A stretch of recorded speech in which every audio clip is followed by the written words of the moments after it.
Hello good morning and welcome back friends. आप देख रहे हैं पेसर एजुकेशन यूट्यूब चैनल। आज के इस वीडियो में बात करेंगे 29 अगस्त से रिलेटेड जितने भी इंपॉर्टेंट करंट अफेयर बनती हैं सारी इस वीडियो में कंप्लीट करेंगे। साथ ही काफ़ी सारे एक्स्ट्रा फैक्ट भी यहाँ पे डिस्कस करेंगे। सो पूरे लेसन को ध्यान से और लास्ट तक आप जरूर देखिएगा। इसकी PDF आप डाउनलोड कर सकते हैं नीचे वीडियो के डिस्क्रिप्शन में से। तो देखिए, सबसे पहले हम बात करेंगे जो लास्ट वीडियो की क्विज थी आपके लिए। क्वेश्चन था कि बीते दिनों पढ़ाई त्योहार द्वार पहल किस राज्य के द्वारा शुरू की गई थी। तो ये छत्तीसगढ़ राज्य के द्वारा शुरू की गई थी। आंसर आपका सी वाला करेक्ट था। ठीक है, अब बात करते हैं देखिए आज की करंट अफेयर की। पहला क्वेश्चन है, किस देश के प्रधानमंत्री शिंजो आबे ने हाल ही अपने पद से इस्तीफा दे दिया है। तो करेक्ट आंसर होगा आपका यहाँ पर देखिए जापान। देखिए अच्छा अपडेट है, ध्यान रखिएगा। जो जापान के प्राइम मिनिस्टर हैं शिंजो अबे, जिनको आप यहाँ पे देख रहे हैं, हाल ही इन्होंने अपने पद से इस्तीफा दे दिया है। इस्तीफे की वजह जो है इनका स्वास्थ्य खराब होना है। काफ़ी लंबे समय से जो है ये अपने मतलब कि पेट में कई मतलब कि बड़ी बीमारी की वजह से जो है ये परेशान थे, जिसकी वजह से इनको फाइनली इस्तीफा देना पड़ा है। और इनकी अगर बात करते हैं तो एक जो यहाँ पे इंपॉर्टेंट पॉइंट है वो आपको ध्यान रखना है, he is the longest serving prime minister in Japanese history. Japan के अंदर जो है प्राइम मिनिस्टर के रूप में ये सबसे लंबे तक पद पर रहने वाले प्राइम मिनिस्टर हैं जापान के। ये चीज़ आपको ध्यान रखना है। ठीक है, 2012 से अब तक ये जापान के प्राइम मिनिस्टर के रूप में काम इन्होंने किया है, ये आपको ध्यान रखना है। चलिए यहाँ पर जापान की बात की थोड़ा सा जान लीजिएगा। मैप में अगर आप जापान को देखोगे वर्ल्ड मैप में, तो यहाँ से हम देख रहे हैं जापान को भारत से, तो आपका जो यहाँ पे लोकेशन है जापान का वो इस तरीके से यहाँ पर आपको दिखेगा। ठीक है, ये है जापान। आपका कैपिटल इसकी आपको ध्यान रखनी है टोक्यो है, और जापानीज एन जो है इसकी क्या है, मुद्रा है। क्या है, जापानीज एन इसकी मुद्रा है। उसके बाद में देखिए नेक्स्ट क्वेश्चन है अपना, 28 अगस्त 2020 को किस राज्य सरकार ने भारतीय संविधान की अनुसूची 6 के तहत राज्य को लाने के लिए एक प्रस्ताव पारित कर दिया है। तो करेक्ट आंसर होगा आपका यहाँ पर अरुणाचल प्रदेश। अरुणाचल प्रदेश सरकार ने हाल ही में जो यहाँ पर अनुसूचित 6 है इसके तहत राज्य को शामिल करने के लिए एक प्रस्ताव पारित कर दिया गया है। इसके बाद ये आएगा केंद्र के अंदर, जो भी है आगे की प्रोसेस हम आपको बताएंगे अगर जो भी होता है। लेकिन यहाँ पर फिलहाल हम ये जानेंगे कि ये जो अनुसूचित 6 है इसके अंदर जो यहाँ पर अरुणाचल प्रदेश है वो क्यों शामिल होना चाह रहा है और क्या इसके बेनिफिट है। ठीक है, सबसे पहले हम जानेंगे कि अनुसूचित 6 है क्या। देखिए, जो संविधान की अनुसूचित 6 है इसमें वर्तमान में अब तक जो है असम, मेघालय, मिजोरम और त्रिपुरा इनके आदिवासी क्षेत्रों को जो है शामिल कर रखा है, और इनको एक अलग व्यवस्था जो है प्रोवाइड करवाती है। जो अनुच्छेद 244A है इसको 22वें संविधान संशोधन के अधिनियम 1969 के तहत जो है इस अनुच्छेद 6 को जोड़ा गया था। यानी कि एक अलग जो है ये व्यवस्था जो है संवैधानिक व्यवस्था इनको उपलब्ध करवाई जाती है। ठीक है, इस अनुसूचित 6 के तहत। अब यहाँ पे इससे लाभ क्या होने वाले हैं, देखिए सबसे पहले तो आपको ध्यान रखना है इसमें जहाँ पर भी ये लागू होती है अनुसूचित 6, ठीक है, वो वहाँ उस स्थान पर जो दूसरे राज्यों की जो लोग हैं वो वहाँ कर आप आकर नहीं बस पाएंगे। यानी कि वहाँ के लोगों की जो वहाँ के निवासी हैं उन्हीं के लिए एक संरक्षित क्षेत्र हो जाता है, उन्हीं का अपना। ठीक है, वहाँ की जनसंख्या का एक विशेष अधिकार क्षेत्र वो बन जाता है, और उस भूमि पर केवल वहाँ के लोगों का ही जो है मतलब कि वो होता है दबदबा होता है। दूसरे देशों के दूसरे राज्यों की जो लोग हैं वो वहाँ पर निवास नहीं कर सकते हैं। इसके अलावा यहाँ पर देखिए एक और जो बड़ी यहाँ पर इससे बेनिफिट है वो है आदिवासी समुदायों को जो है इससे काफ़ी स्वायत्तता प्रदान होती है। मतलब कि जो वहाँ की जिला परिषद और जो क्षेत्रीय निकाय परिषद है वो खुद ही जो है अपना वहाँ का कानून बनाने के लिए जो है अपने मतलब की पावर रखते हैं, वो खुद ही अपना कानून बना सकते हैं वहाँ का।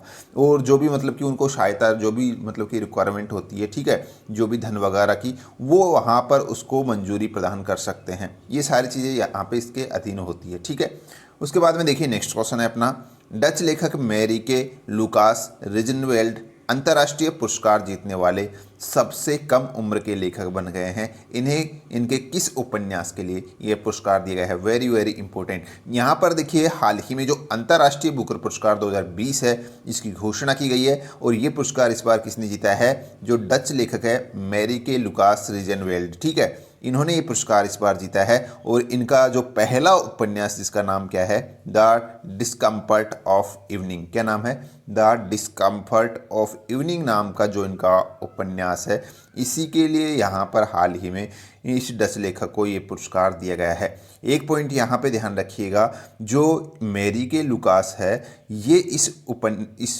पुरस्कार को पाने वाले, जो अंतर्राष्ट्रीय बुकर पुरस्कार है, इसको जीतने वाले सबसे कम उम्र के लेखक बन गए हैं, लेखिका बन गई है, ये भी आपको ध्यान रखनी है। ठीक है, 29 साल की उम्र में ये पुरस्कार जीतने के लिए सबसे कम उम्र की लेखिका बन गई है मैरिके लुकास रोजेनवेल्ड। ठीक है, यहाँ पर इस पुस्तक की या फिर इस उपन्यास की अगर मैं बात करता हूँ, द डिस्कम्फर्ट ऑफ इवनिंग, तो ये जो है यह किताब ग्रामीण जो नीदरलैंड के एक कट्टर ईसाई समुदाय के एक किसान परिवार की कहानी इसमें दर्शाई गई है, जिसमें उसका भाई एक दुर्घटना में उसकी मृत्यु होती है और वह सोचती है कि काश उसके भाई की जगह उसकी मृत्यु होती। तो इस तरीके से यहाँ पर ये पुस्तक के अंदर ये कहानी है और ये यहाँ पर ध्यान रखना आपको। ठीक है, नेक्स्ट यहाँ पे एक थोड़ा सा और आप जान लीजिएगा, जो अंतर्राष्ट्रीय बुक पुरस्कार है इसके बारे में। ये जो पुरस्कार है ये केवल और केवल काल्पनिक कथा उपन्यास को दिया जाता है और जिसका अनुवाद केवल और अंग्रेजी में हुआ हो उसी को जो है ये पुरस्कार दिया जाता है और उसका प्रकाशन भी ब्रिटेन अथवा आयरलैंड में होना जरूरी है। ठीक है, तो उन्हीं के लिए ये अंतर्राष्ट्रीय बुक पुरस्कार बना है। नेक्स्ट यहाँ पे देखिए क्वेश्चन है अपना, जो नागरिक उड्डयन मंत्रालय है इसने क्षेत्रीय संपर्क योजना RCS के चौथे दौर के तहत 78 नए राजमार्गों को जो है मंजूरी दी है, 78 नए हवाई मार्गों को मंजूरी दी है। इस योजना के तहत अब तक कुल कितने मार्गों की मंजूरी मिल चुकी है? आंसर होगा आपका 766। देखिए, ये जो आपको मैंने बताया था पिछले वीडियो में, जो उड़ान योजना है, उड़े देश का आम नागरिक वाली जो योजना शुरू की गई थी, उसी के तहत जो है ये जो मार्ग हैं, हवाई मार्ग, इनको मंजूरी दी जा रही है और हाल ही में 78 नए मार्गों को जो है मंजूरी दी गई, जिसके तहत अब टोटल इस योजना के तहत 766 जो हवाई मार्ग है उनको मंजूरी मिल चुकी है। नेक्स्ट यहाँ पे देखिए क्वेश्चन है अपना, किस राज्य सरकार ने समुद्री सुरक्षा को बढ़ावा देने हेतु समुद्री एम्बुलेंस सेवाओं की शुरुआत की है? हाल ही में केरल सरकार ने समुद्री जो एम्बुलेंस सेवाएं हैं उनको शुरुआत की है, ये आपको ध्यान रखना है कि। और यहाँ पर देखिए केरल की हमने बात की है तो थोड़ा सा केरल के बारे में आप जान लीजिएगा। केरल को अगर हम मैप में देखते हैं तो यहाँ पे ये है आपका केरल। ठीक है, इसकी जो बॉर्डर शेयरिंग की अगर बात करते हैं तो इधर जो है ये कर्नाटका से अपनी सीमा लगाता है और यहाँ पे ये तमिलनाडु से अपनी सीमा शेयर करता है इधर। ठीक है, ये आपको ध्यान रखना है। तो यहाँ पे केरल की कैपिटल जो है तिरुवनंतपुरम है, ये भी आपको ध्यान रखना है। और जो इसकी जो फॉर्मेशन डेट है वो है 1956 में जो है केरल का गठन हुआ था। यहाँ पर जो गवर्नर है वर्तमान में केरल के वो है आरिफ मोहम्मद खान और जो मुख्यमंत्री हैं पिनरई विजयन जो है यहाँ के वर्तमान में CM है। ठीक है, यहाँ पे राज्यसभा सीटों की संख्या 9 है केरल में और जो लोकसभा सीटों की संख्या है वो कितनी है? 20 है, ये भी आपको ध्यान रख लेना है। चलिए नेक्स्ट क्वेश्चन देखते हैं। जो प्रसिद्ध सोशल ऐप है टिकटॉक, इसके CEO जिन्होंने हाल ही अपने पद से इस्तीफा दे दिया है। तो देखिए टिकटॉक के जो CEO हैं केविन मेयर हैं, ये ध्यान रखिएगा काफ़ी चर्चा में रहे थे, इसलिए यहाँ पर पूछा जा सकता है अपकमिंग एग्जाम्स में। ठीक है, तो केविन मेयर जो टिकटॉक के CEO हैं जिन्होंने हाल ही अपने पद से इस्तीफा दे दिया है। नेक्स्ट यहाँ पे देखिए क्वेश्चन है कि निम्न में से किसको जो राष्ट्रीय शिक्षक पुरस्कार 2020 इसके लिए चुना गया है? तो यहाँ पर देखिए जो सुश्री सुधा पेनुली है, इनको राष्ट्रीय शिक्षक पुरस्कार 2020 के लिए चुना गया है, ये आपको ध्यान रखना है, सुश्री सुधा पेनुली।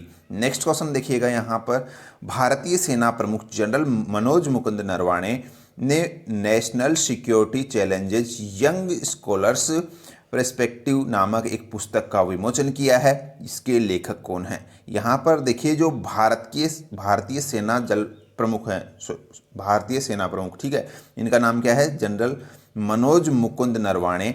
इन्होंने हाल ही एक पुस्तक का विमोचन किया है और इस पुस्तक का नाम है national security challenges young scholar perspective जो है इसको नाम दिया गया है। और इस पुस्तक को जो है किसने लिखा है?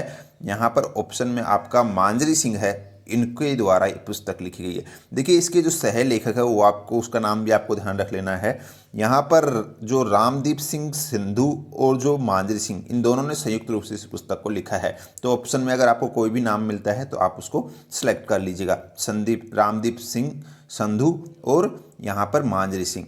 तो ये ध्यान रखिएगा, ये national securities challenges young scholar perspective जो पुस्तक है ये किसके बारे में है, तो इस पुस्तक का उद्देश्य देश के युवाओं के बीच रणनीतिक सोच विकसित करना ही इसका मेन उद्देश्य है। ठीक है, इस पुस्तक के अंदर जो पिछली जितने भी जो मतलब ये लड़ाइयाँ हुई है, युद्ध हुए हैं, ठीक है, उनकी जो रणनीति है उस चीज़ों को इसके अंदर दिखाया गया है। ठीक है, तो ये आपको ध्यान रखना है। नेक्स्ट क्वेश्चन यहाँ पे देखिए अपना, निम्न में से किस खेल की सबसे सफल विश्व प्रसिद्ध पुरुष युगल जोड़ी माइक ब्रायन और बॉब ब्रायन ने संन्यास की घोषणा कर दी है? तो करेक्ट आंसर होगा टेनिस। देखिए ये टेनिस की जो है विश्व फेमस जोड़ी है माइक ब्रायन और बॉब ब्रायन, ठीक है, जिन्होंने हाल ही में यहाँ पर संन्यास की घोषणा कर दी है। तो खेल संबंध कौन से, किस खेल से संबंधित है? टेनिस से संबंधित है। ठीक है, कई सारे बड़े जो है इन्होंने अवार्ड जीते हैं, काफ़ी सारे जीते हैं, जिससे कि आप अगर यहाँ पे ग्रैंड स्लैम की बात करें तो इन्होंने जो है 16 ग्रैंड स्लैम जीते हैं। इसके अलावा टोटल मिलाकर 119 जो है खिताब इन्होंने अपने करियर में जीते हैं, जिसमें 16 ग्रैंड स्लैम शामिल है, 29 ATP मास्टर्स। ठीक है, इस तरीके से ये सारे जो है आप देख सकते हैं। नेक्स्ट यहाँ पे देखिए, नेक्स्ट क्वेश्चन यहाँ पे देखिएगा, वेस्ट इंडीज के ऑलराउंडर डेविड ब्रावो T20 में कितनी विकेट लेने वाले पहले गेंदबाज बन गए हैं? तो यहाँ पर जो डेविड ब्रावो है ये T20 में 500 विकेट लेने वाले पहले गेंदबाज बन गए हैं। ये पॉइंट आपको ध्यान रखना है। डेविड ब्राउन, जिनको आप यहाँ पे देख सकते हैं, इन्होंने 459 मैचों में 24 की औसत रेट से जो है 500 विकेट लिए हैं और 2 बार 5 विकेट लेने की उपलब्धि भी हासिल की है। साथ ही T20 में सबसे ज़्यादा विकेट लेने वाले की जो सूची है उसमें ये टॉप पर आ गए हैं। इनके अलावा दूसरे नंबर पर जो है वो है श्रीलंकाई जो दिग्गज लसित मलिंगा है, ये दूसरे स्थान पर है, जिन्होंने T20 में टोटल 390 विकेट्स लिए हैं। तो ये ध्यान रखिएगा, यहाँ पर टॉप पर हैं ब्रावो, दूसरे नंबर पर हैं जो श्रीलंका के हैं लसित मलिंगा। ठीक है, नेक्स्ट क्वेश्चन यहाँ पे देखिएगा, निम्न में इनमें से किस राज्य सरकार ने शिक्षा निदेशालय ने स्वस्थ शरीर स्वस्थ दिमाग कार्यक्रम शुरू किया है? यहाँ पर देखिए, जो दिल्ली सरकार का जो शिक्षा निदेशालय है इसने हाल ही में ये स्वस्थ शरीर स्वस्थ दिमाग नाम का कार्यक्रम शुरू किया है। ठीक है, नेक्स्ट यहाँ पे देखिए क्वेश्चन है अपना, लेग स्पिनर प्रवीण तांबे कैरेबियन प्रीमियर लीग खेलने वाले कौन से भारतीय क्रिकेटर बन गए हैं? तो करेक्ट आंसर होगा पहला। देखिए यहाँ पर जो कैरेबियन प्रीमियर लीग है इसको खेलने वाले पहले भारतीय जो बन गए हैं वो है जो लेग स्पिनर है भारत के प्रवीण तांबे। ये यहाँ पे आपको ध्यान रखना है। ठीक है, नेक्स्ट यहाँ पे आज की क्विज देख लीजिएगा, इसका आंसर आपको नीचे कमेंट बॉक्स में लिखना है। क्वेश्चन है कि किस दिन को हृदय प्रत्यारोपण दिवस 2020 मनाया जाता है?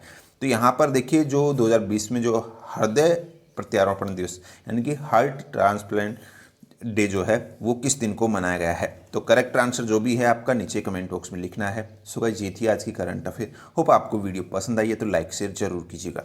मिलते हैं नेक्स्ट वीडियो में, धन्यवाद।